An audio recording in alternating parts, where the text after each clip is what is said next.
안녕하세요. 오늘도 사연살롱을 찾아주셔서 감사합니다. 저는 올해로 39이 된 여성입니다. 이 나이쯤 되면 보통은 결혼을 한 지 좀 됐겠구나 싶으시겠지만 결혼은 작년에야 겨우 했네요. 제 나이 또래 친구들이 저보다 훨씬 일찍 결혼을 했다 보니 이 사실을 밝히면 다들 왜 결혼을 그렇게 늦게 했냐고 물어보시는데 많은 이유가 있겠지만 그중 하나는 성인이 되고 나서부터 재작년 때까지만 해도 정말 워커홀릭이라고 불릴 정도로 일만 하면서 살았던 것 같아요. 저는 남들보다 빠르다면 빠르고 느리다면 느리게 제 진로를 정했거든요.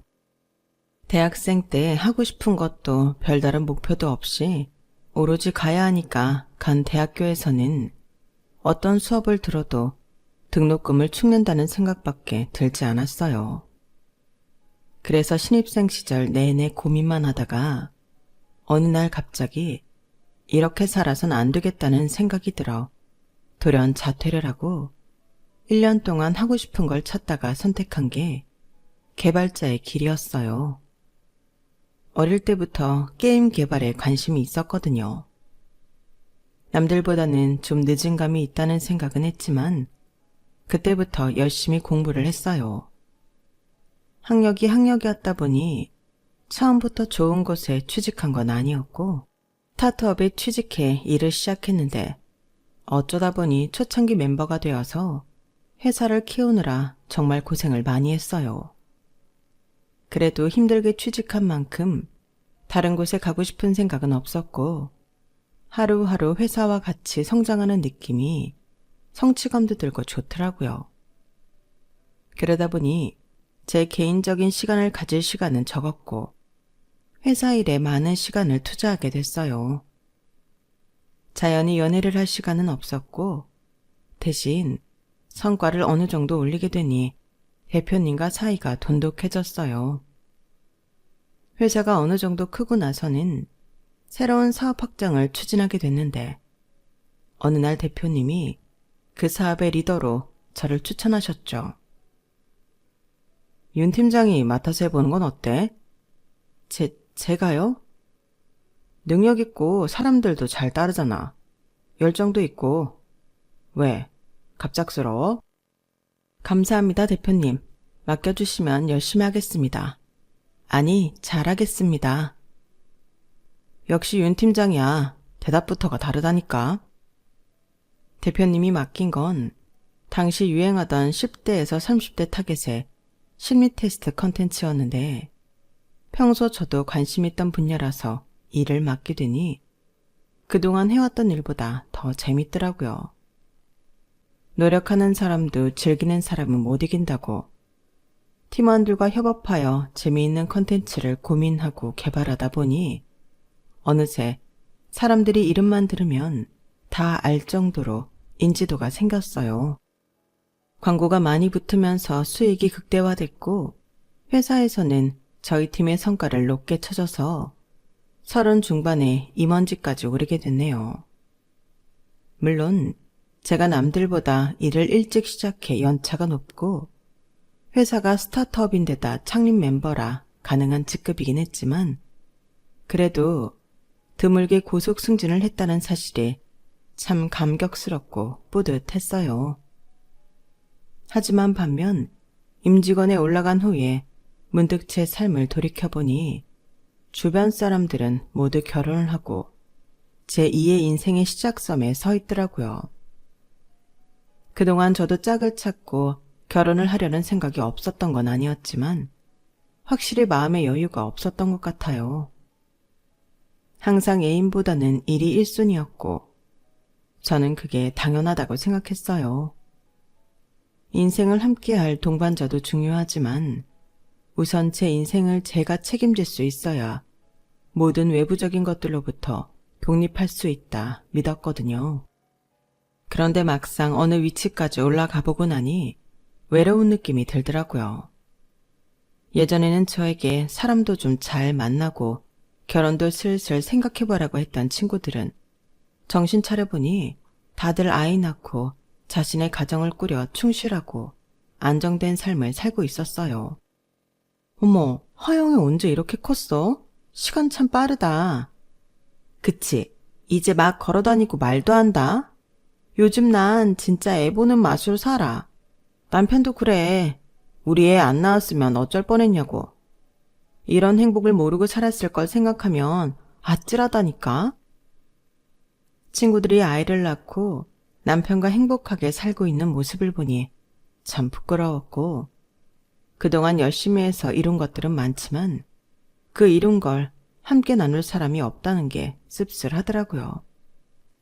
그런데 저는 또 한 번 뭔가에 꽂히면 그걸 맹목적으로 쫓아서 해내는 성향인지라 더 늦기 전에 결혼을 해야겠다고 마음을 먹고 나서는 말 그대로 돌진하듯이 소개팅을 했어요. 30 중반이라 그렇게 자리가 많지는 않았지만 그래도 닥치는 대로 받았죠. 어릴 땐 보는 눈이 까다로웠던 것 같은데 나이가 들고 하루가 급하다는 생각이 드니 웬만한 건 그냥 넘어가게 되더라고요. 그래도 제 조건이 조건인지라 그럭저럭 조건 맞는 인상 좋은 사람을 찾아서 겨우 연애를 시작했어요.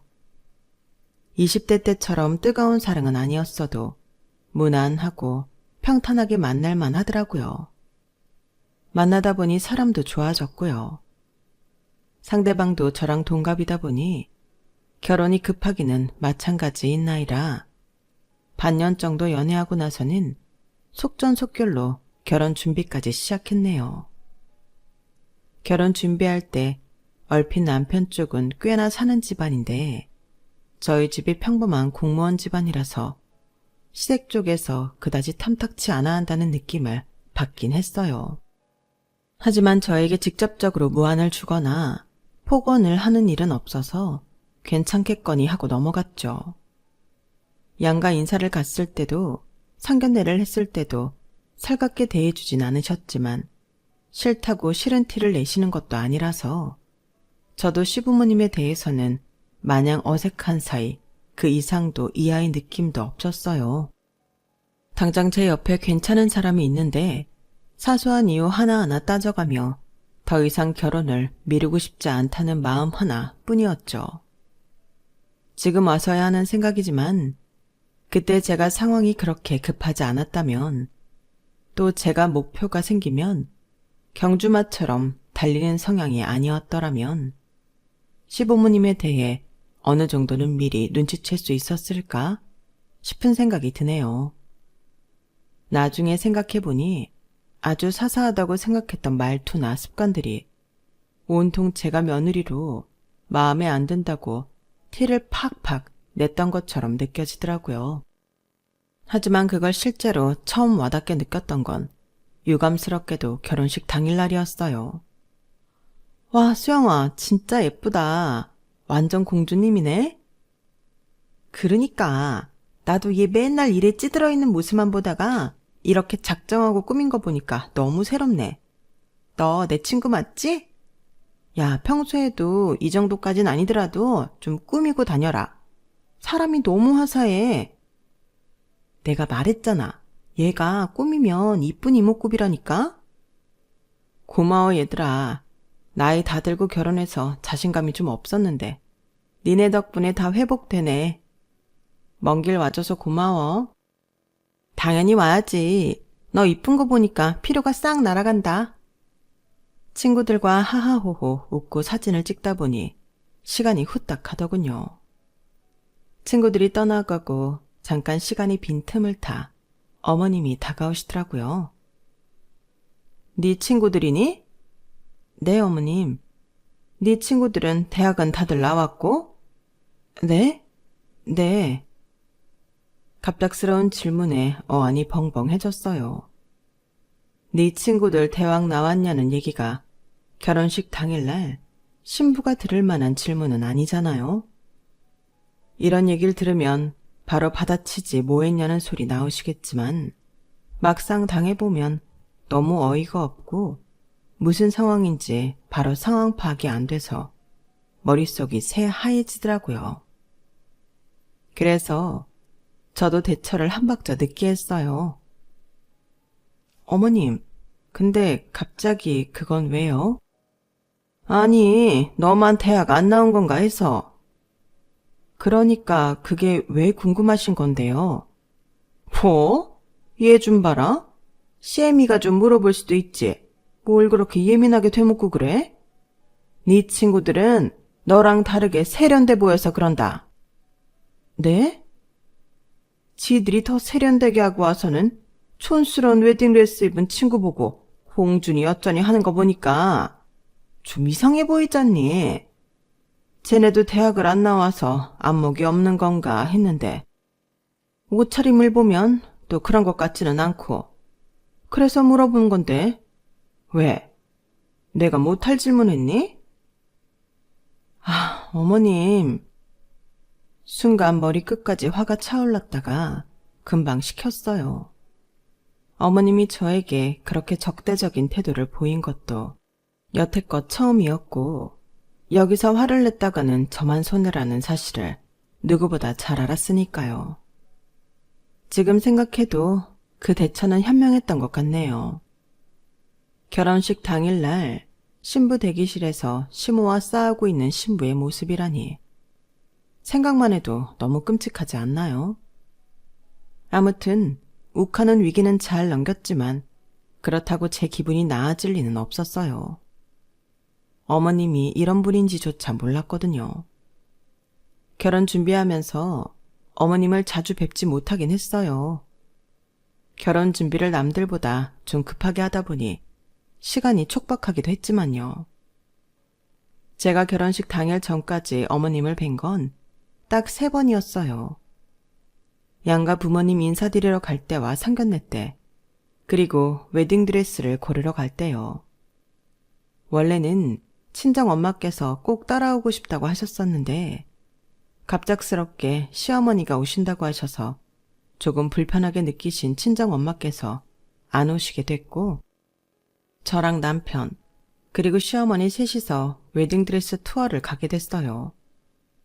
그때 어머님께서 지나가듯 너는 참 얼굴 보기가 힘들다 라는 말씀을 하셨는데 어머님의 갑작스러운 공격을 받고 나니 문득 그 일이 떠오르더라고요.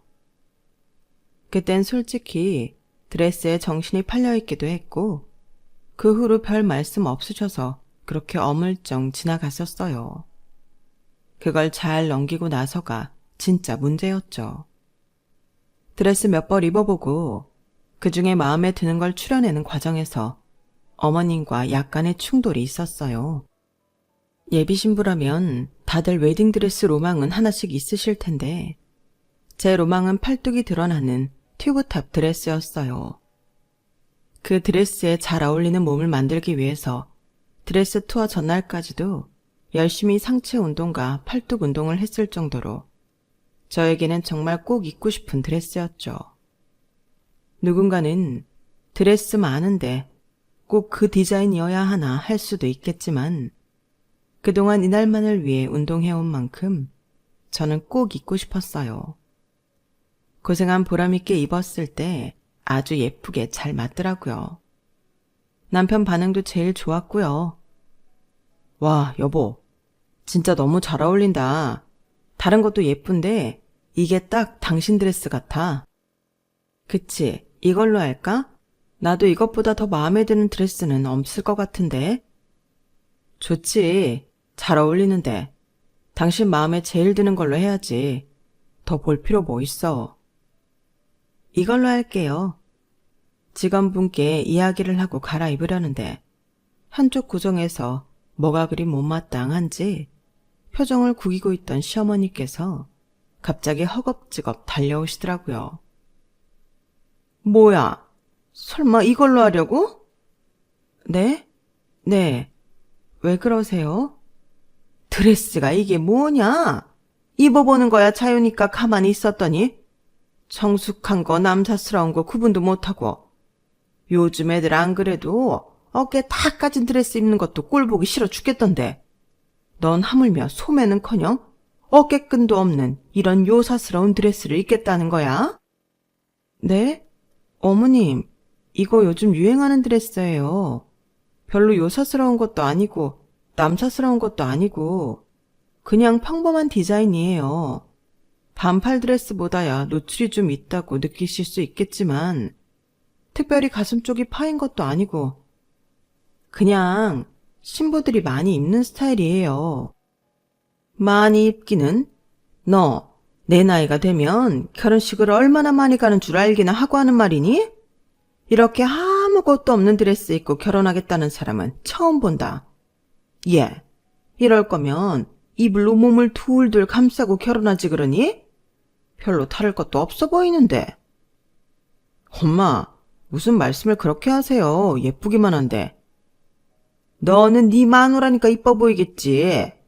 온 집안 어른들 다 참석하는 자리에 저러고 오면 세상 어떤 어른이 달갑게 봐? 결혼식이 젊은이들끼리 하는 파티면 나도 아무 말 안 한다. 이건 집안 어른들도 다 참석하는 행사니까 내 말 듣는 게 나아. 웬만하면 아까 맨 처음에 입었던 반팔 드레스로 해라. 내가 뭐 목까지 꽉 막혀있는 긴팔 드레스 입으라는 소리가 아니잖니. 이 정도는 양보할 수 있지 않니? 순간 숨이 꽉 막힌 듯 답답한 기분이 들었지만 애써 웃는 얼굴로 대답을 했어요. 어머님, 다른 건 다 양보해도 어떻게 웨딩드레스를 양보해요. 결혼식은 그래도 신부가 주인공인 날이잖아요. 이날만큼은 제가 원하는 거 있게 해주세요. 평소에 어머님이나 어른들 뵈러 갈 땐 당연히 단정하게 입죠. 한 번뿐인 결혼식인데 제 소원 좀 풀게 해주세요. 아니, 고작 그런 거 입는 게 네 소원이냐? 네, 다른 건 다 어머님 하자는 대로 해드릴게요. 드레스만큼은 그러려니 해주세요. 그래, 엄마. 엄마가 괜히 민감하게 구는 거라니까. 저 정도는 요즘 어딜 가나 다 입는 거야. 그러니까 내가 그냥 따라오지 말고 집에 있으라고 했잖아요.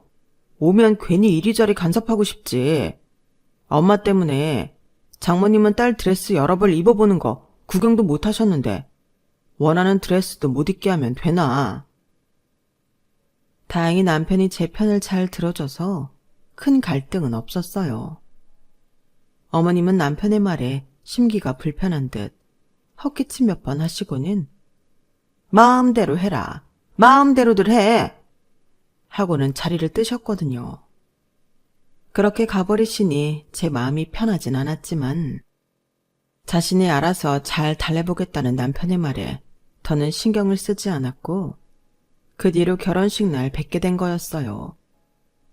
제 입장에선 다 잘 해결된 줄 알았는데 어머님께서 하필 저렇게 결혼식 당일날 일부러 그러시듯 제 신경을 긁는 말씀을 하시니 기분이 몹시 상할 수밖에 없었죠. 하지만 결혼식이 시작되고 나니 기분 나빴던 건 싹 잊혀졌어요. 눈물이 글썽글썽한 저희 부모님 얼굴을 보니 나빴던 감정은 싹 사라지더라고요. 사랑하는 사람들의 축하 속에서 버진 로드를 걷고 행복한 감정에 취해 있다가 결혼식이 다 끝나고 나서야 시어머니의 얼굴이 다시 제대로 보였어요. 기분 탓인지는 몰라도 그때 저를 바라보던 어머님의 표정은 아직까지 잊혀지지 않을 정도로 냉랭했어요. 어머님과 대놓고 싸운 것도 아닌데 저를 저렇게 대하는 이유를 도저히 모르겠더라고요. 만난 것도 손에 꼽아서 어머님과 제 사이에 에피소드라고는 고작 드레스샵에서 있었던 일이 전부인데도요. 그래서 신혼여행을 가는 비행기 안에서 남편에게 슬쩍 물어봤죠. 여보, 근데 어머님이 나 별로 안 좋아하셔? 응? 갑자기 그게 무슨 소리야? 아니, 그전까지는 몰랐는데 어머님이 오늘 이상한 소리를 좀 하셔서. 그리고 나 보시는 눈도 좀 차가운 것 같고. 이상한 소리? 무슨 소리? 갑자기 내 친구들 보시더니 친구들 학력을 물으시더라고. 내 웨딩드레스 칭찬한 친구들 안목이 의심된다면서. 뭐? 엄마가 그랬어? 엄마, 아직도 그때 일로 꽁에 있으신가 보네. 됐어. 당신은 신경 쓰지 마. 그냥 엄마가 원하는 드레스 안 입었다고 당신한테 심술내는 거야. 그냥 이대로 넘겨도 되는 거야? 난 솔직히 아까 심장이 다 철렁했어. 어머님이 나한테 너무 공격적으로 대하셔서. 그러게, 엄마는 그런 건 좀 나중에 말씀하시지. 왜 결혼식 당일에 말씀하시냐? 많이 놀랐겠다. 다시 떠올리니 불쾌한 기억도 남편이 반응을 잘해주고 공감해주니 또 그렇게 금방 잊혀지더라고요. 지금 생각해보면 제가 참 단순했던 것도 문제였던 것 같기는 하네요.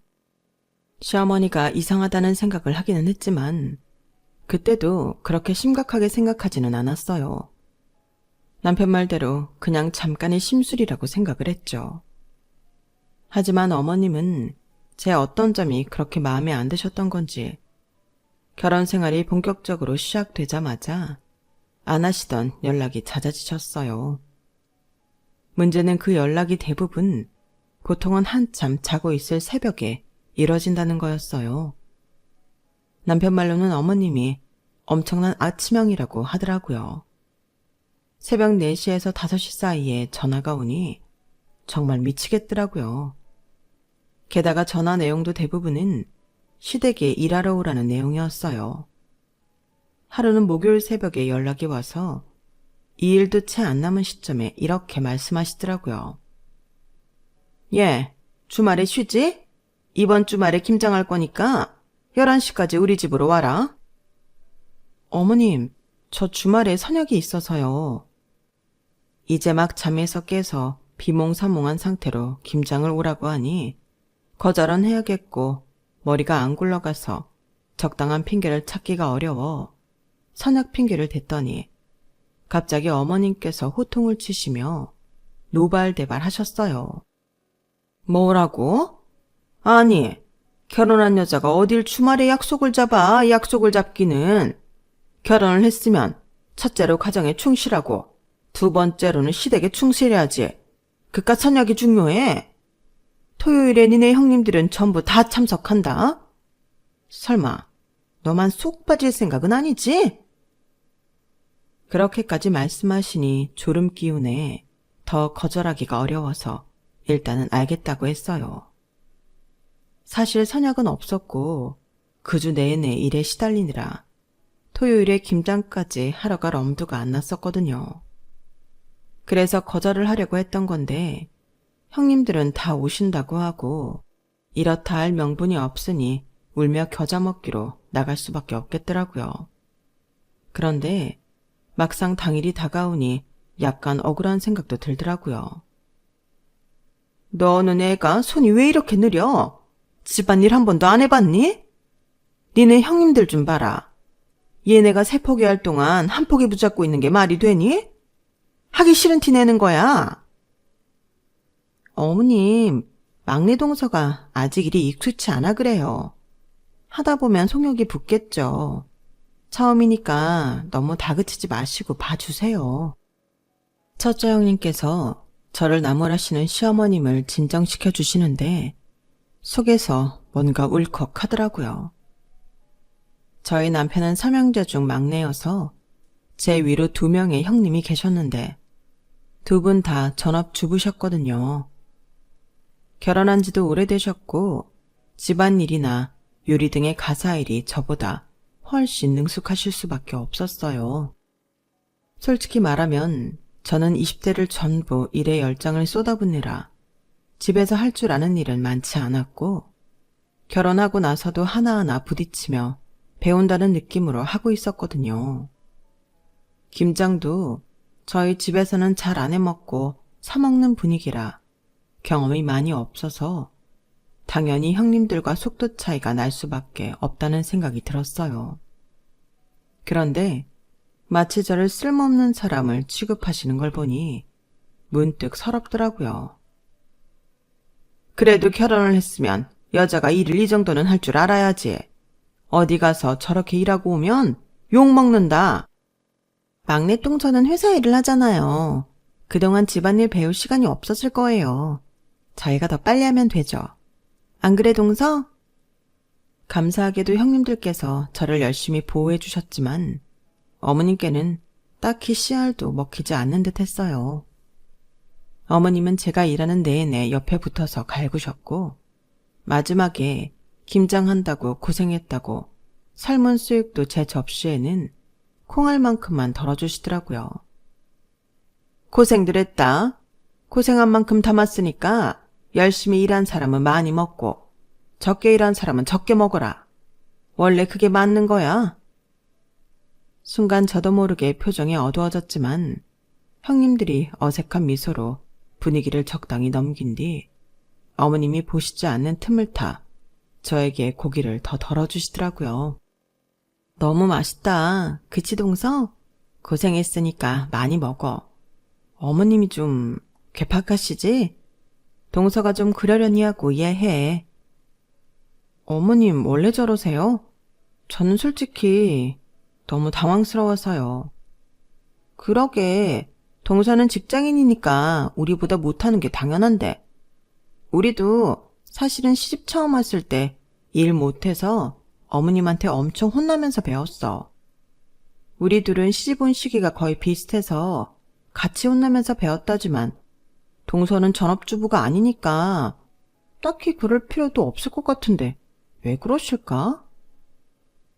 이런 대화를 하면서도 개인적으로 좀 답답했던 건 형님들이 착해도 너무 착하고 순하다는 거였어요. 사실 전업주부던 직장인이던 시어머니가 며느리를 집안일 미숙하다고 혼내는 게 당연한 건 아니잖아요.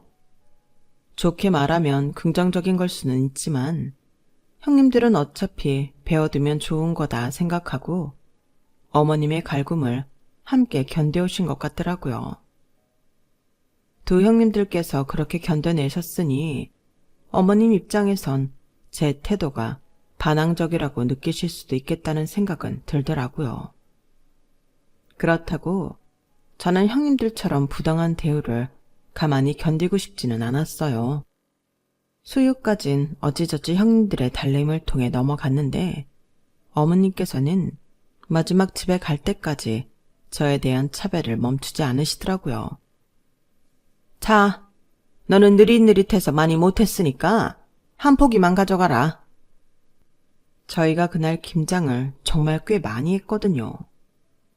각자 10포기씩은 한 것 같은데 다 어디 가고 형님들에겐 5포기씩 주고 저는 딸랑 한 포기 주시는데 순간 열이 확 올랐어요.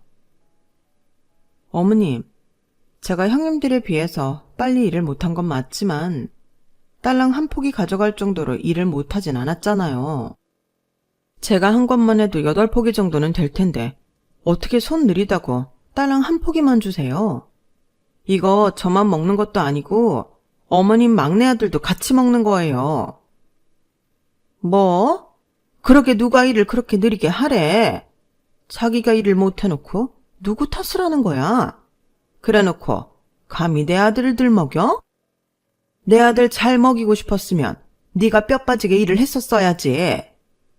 너 직장인이라는 핑계로 일 못한다면서 남들보다 일 적게 하는 거? 그게 얼마나 악질적인 건 줄 알기나 알아?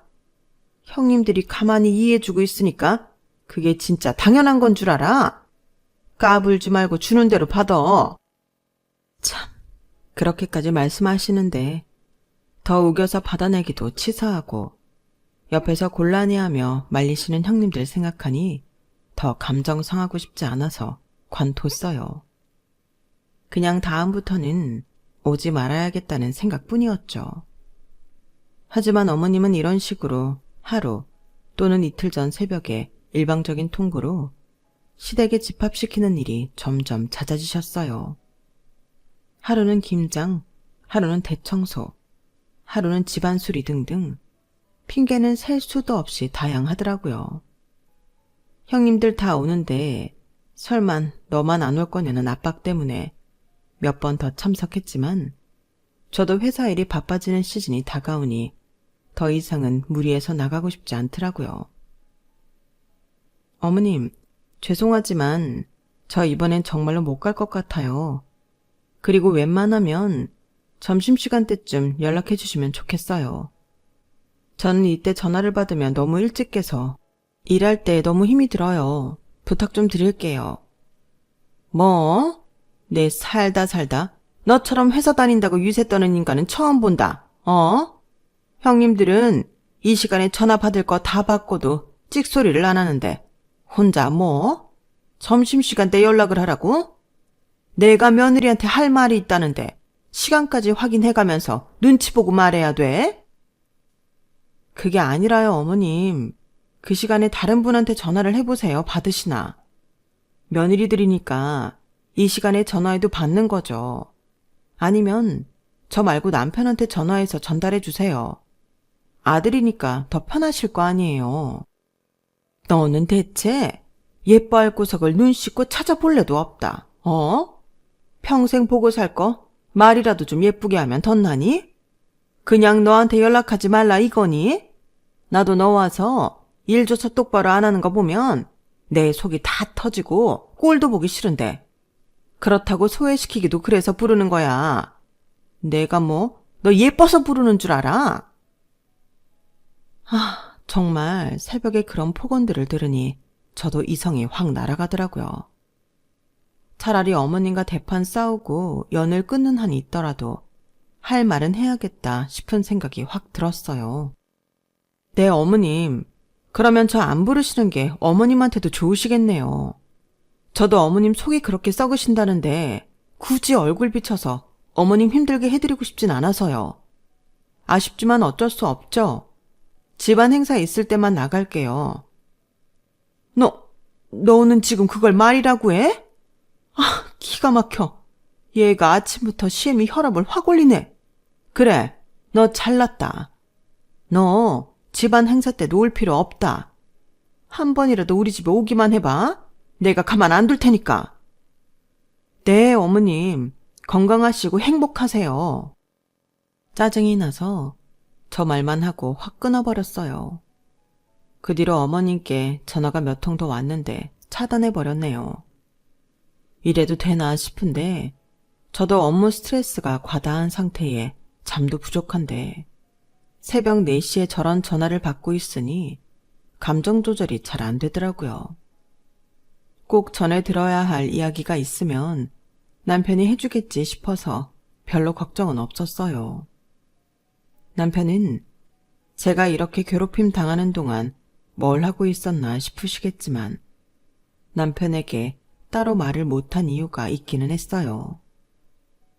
결혼하고 나서 남편이 지방으로 갑자기 발령이 나는 바람에 완전히 주말 부부가 되어버렸거든요. 그래서 새벽 4시마다 전화가 오는 것도 나중에 알았고 주말에 가끔 불려가는 것도 가끔 남편이 토요일 근무를 할 때 불려가는 거라 남편을 만나면 오랜만에 만나서 굳이 기분 안 좋은 얘기를 하기 싫었고 시댁 얘기다 보니 혹시나 싸움으로 번질 수도 있을 것 같아서 그냥 안 하고 넘겼네요. 남편은 어머님이 결혼 이후 저를 좀 피곤하게 한다는 것 정도로만 알고 있었어요. 하지만 여기까지 온 이상 남편에게 말을 안 할 수가 없더라고요. 여보, 그런 일이 있었으면 나한테 얘기를 하지 그랬어. 내가 괜히 미안하네. 아니야, 뭐 좋은 일도 아니고. 그냥 어머님이랑 그렇게 됐으니까 당신도 이젠 알아야 될 것 같아서. 그래, 뭐 그동안 그렇게 괴롭혔던 거면 차라리 잘 된 건지도 모르겠다. 집안 행사엔 나 혼자 참석할게. 좀 시간 지나고 괜찮아지시길 기도해보자. 남편은 다행히도 제 편을 들어주었고 그 이후부터는 정말로 혼자 집안 행사를 다녔어요. 시어머니야 차단한 지 오래니 연락을 하고 싶어도 못하셨지만 제가 시댁에 발길을 끊으니 의외로 형님들에게서 연락이 번갈아 오더라고요. 동서, 어머님이 그렇게 나쁜 분만은 아냐. 우리가 자리 만들어 줄 테니까 그만 화 풀고 어머님이랑 화해해.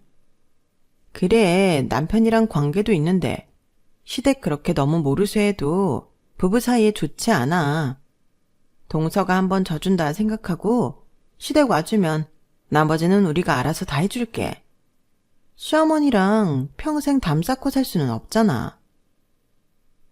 형님, 정말 죄송하지만 저는 시댁에 돌아가고 싶은 생각이 없어요. 어머님이랑 담 쌓고 사니 오히려 새벽 전화도 안 받아도 되고 주말에도 쉴 수 있어서 좋은데요. 그래도 동서가 일 못하는 건 사실이잖아. 우리도 어머님한테 일 많이 배웠어. 동서도 집안일은 좀 제대로 배워놔야지. 네? 갑자기 여기서 그 얘기가 왜 나와요? 아니, 말이 그렇다는 거지. 시댁 나오라는 얘기야. 형님들의 터무니없는 회유에 어이가 없더라고요. 그래도 그동안 남편과 저의 관계를 위해 나오라는 건 줄 알았는데 시댁 집안일 할 사람이 하나 더 필요해서 저를 자꾸 부르는 것 같다는 확신이 생기더군요. 집안일은 제가 친정엄마한테 알아서 배울 테니 시어머니는 형님들이 잘 모셔주세요. 저는 저희 친정엄마한테 잘해드릴 시간도 모자라서요. 저는 시댁이랑 담 쌓고 오히려 삶이 쾌적해져서 절대 돌아가고 싶지 않아요. 유감이지만 형님들이 고생 좀 더 해주세요. 그렇게 말을 하고 전화를 끊느니 정말 천년 묵은 원한이 쑥 내려가는 기분이 들더라고요. 그 전화 이후로는 형님들의 연락도 끊겼어요. 형님들은 좋은 분들은 맞았지만 정말 답답해도 너무 답답해서 저랑 결이 맞는 분들은 아닌 것 같더라고요. 답답한 사람들끼리 답답하게 살면 되지. 왜 괜히 속마음 제대로 숨기지도 못할 거. 저까지 끌어들이려고 했다가 들어서 좋을 거 없는 소리 겨이 듣고 마는 건지 참 끝까지 심란하더라고요. 어쨌든 형님들도 그 전화는 내심 상처였는지 전화가 오지 않으셨고 저도 좀 죄송하긴 했지만 어쩔 수 없는 부분이라고 생각했어요. 그러던 어느 날 갑자기 형님들께서 남편이 없는 주말에 저희 집에 말도 없이 찾아오셨더라고요. 누가 초인종을 울리길래 인터폰으로 확인해 보니 형님 두 분께서 화면을 가득 채우고 있어 놀라서 얼른 문을 열어들었어요. 어머, 연락도 없이 무슨 일이세요? 내가 며느리 보러 오는데 연락도 미리 해야 되니? 어차피 넌 나 차단했잖니. 이 못돼 처먹은 거사. 갑자기 형님들 사이로 시어머니가 불쑥 튀어나오셔서 정말 기절초풍할 뻔했네요. 어머님이 몸집이 왜소하셔서 전혀 안 보였거든요. 어머님, 여긴 웬일이세요? 네가 하도 잘난 척을 하시길래 대체 얼마나 잘해놓고 사나 보러 왔다. 나도 내 막내 아들이 어떻게 살고 있는지는 알아야 하지 않겠어? 어머님은 집에 들어오시더니 갑자기 탁자나 선반 위, 장시장 같은 곳들을 손가락으로 쓸고 다니더라고요. 그런 세부적인 곳들 청소는 제가 주말에 하루 쉬고 일요일에 하고 있어서 일주일 동안 쌓여있던 먼지가 어머님 손에 붙어 있었어요. 아, 이 더러운 거 봐라. 이 먼지 구덩이에서 어떻게 사니? 내 이럴 줄 알았지. 집안일 알아서 하겠다는 놈 치고 내가 제대로 하는 놈을 못 봤다. 어머님, 지금 뭐 하시는 거예요? 뭐 하긴 확인하는 거지. 세상에, 빨래는 이 모양 이 지경으로 쌓아놓고는 집에 있는 날인데 뭐 하니? 당장 이것부터 돌려라. 예고도 없이 찾아오셔서 이게 뭐 하시는 거예요? 저는 형님들이 오신 줄 알고 열어드린 건데 어머님이랑 저랑은 얼굴 안 보고 살기로 한 거 아니었어요? 뭐야? 인연이 보자보자 하니까? 어머님이 제게 달려드는 걸 양쪽에서 형님들이 붙잡아 겨우 말렸어요. 이쯤 되니까 형님들도 너무 짜증나더라고요. 착한 척하면서 저를 매기는 것 같은 느낌이 확 들었거든요. 야, 너 고졸인 주제에 벌면 얼마나 번다고 이렇게 집안은 개판을 해놓고 시댁이랑은 주말에 좀 부른다고 담을 쌓고 살아 살기는. 네가 그 돈 벌어서 뭐 우리 집을 먹여 살기를 할 수가 있어? 뭘 할 수가 있어? 코딱지만한 월급? 그거 벌겠다고 시댁 식구들은 다 팽개쳐놓고? 너 그게 남편한테 할 짓이야? 어차피 고졸 출신이라 뼈빠지가 이래 봐야 승진도 못하고 평생 밑바닥 직급일 텐데 이따위로 살 거면 때려치고 부엌대기나 해. 그래 동서, 우리도 다 좋은 대학 나왔는데 전업주부 하잖아. 여자는 일 욕심 좀 버려야 해. 그래야 가정이 행복해. 그래, 어차피 여자들은 고졸해. 나중에 임신까지 하면 회사 생활 오래 하지도 못해. 차라리 집 열심히 관리하고 남편 잘 내조하고 예쁜 아이 낳아 기르는 게 여자 인생에는 최고야. 두 형님들은 마치 시어머니한테 세뇌라도 당한 듯이 그딴 말들을 읊는데 그 장면이 정말 소름 끼치고 징그러웠어요. 저는 제일 사랑하고 관둘 생각 없어요. 제가 쌓아놓은 것들 포기할 생각도 없고요. 네가 쌓아온 게 뭔데? 네가 평생을 쌓아봐야 우리 막내보다 못 벌 거면서? 아, 못 들으셨나 보네요. 제가 남편보다 많이 버는 거. 뭐? 이건 저도 어머님과 대화하며 처음 알게 된 사실이었는데 제 입으로 시댁 식구들에게 남편보다 직급도 높고 잘 번다는 얘기를 굳이 할 필요는 없으니 안 하고 있었거든요.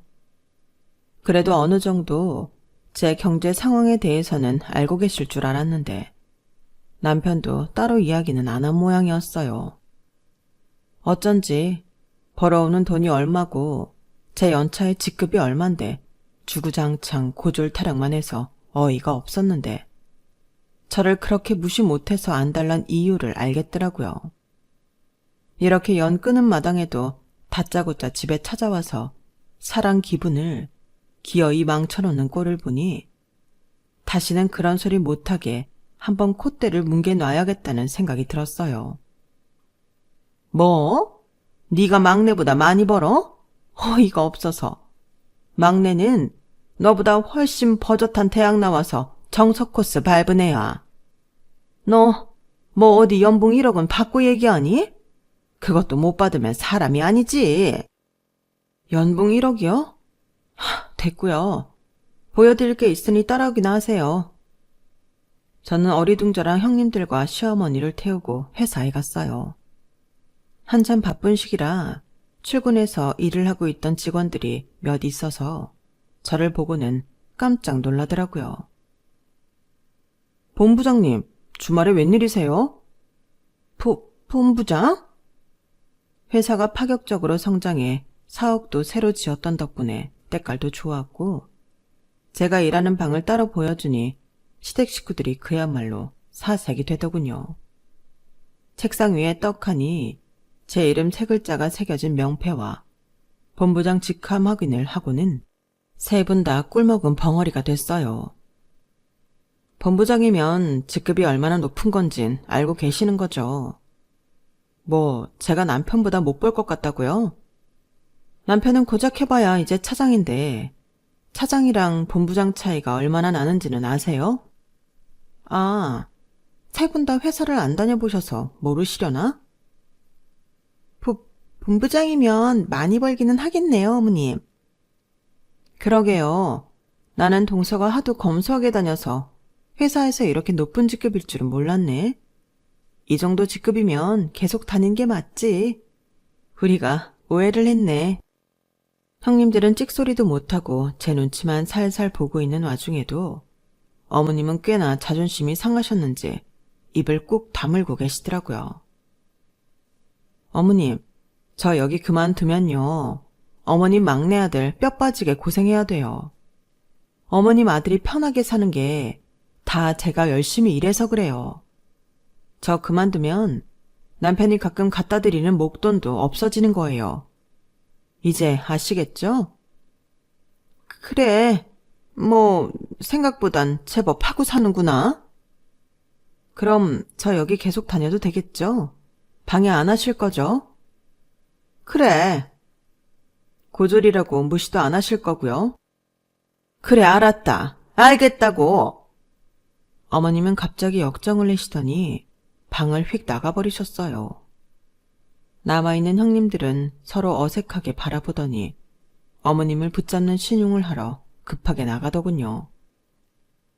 어머님 어디 가세요? 셋 다 벙쪄서 저러고 있는 꼴을 보니 정말 기가 막히고 어이가 없어서 뒤늦게 웃기더라고요. 그날 이후로는 정말로 연락이 싹 끊겼어요. 형님들한테 마저도요. 굳이 이렇게까지 해야 되나 싶기도 하지만 이렇게라도 하지 않았으면 아직도 시달렸을지도 모른다고 생각하면 아찔하네요. 사람을 학력만 보고 무시하더니 차라리 잘 됐어요. 나이 들면 무언가 잘못된 점이 있어도 주변에 고쳐주려는 사람도 적고 그럴 기회도 없는데 어쩌면 밖에서는 못 얻을 가르침을 제가 대신 드린 게 아닌가 싶거든요. 본인들이 어떤 세상에 살고 있는지 몰라도 사람들이 생각보다 꽤나 다양한 모습으로 자신만의 길을 가고 있다는 걸 저 고리타분한 사람들이 깨우치는 계기가 됐다면 좋겠네요. 그럼 며느리들과의 관계도 더 좋아질 수 있을 텐데요. 제 이야기는 여기까지입니다. 소중한 가족들과 소중한 마음 나누시면서 행복하셨으면 합니다. 여러분, 사연 댓글에 응원과 현명한 조언 부탁드려요. 좋아요와 구독은 저에게 큰 힘이 됩니다. 오늘도 좋은 일 가득하세요.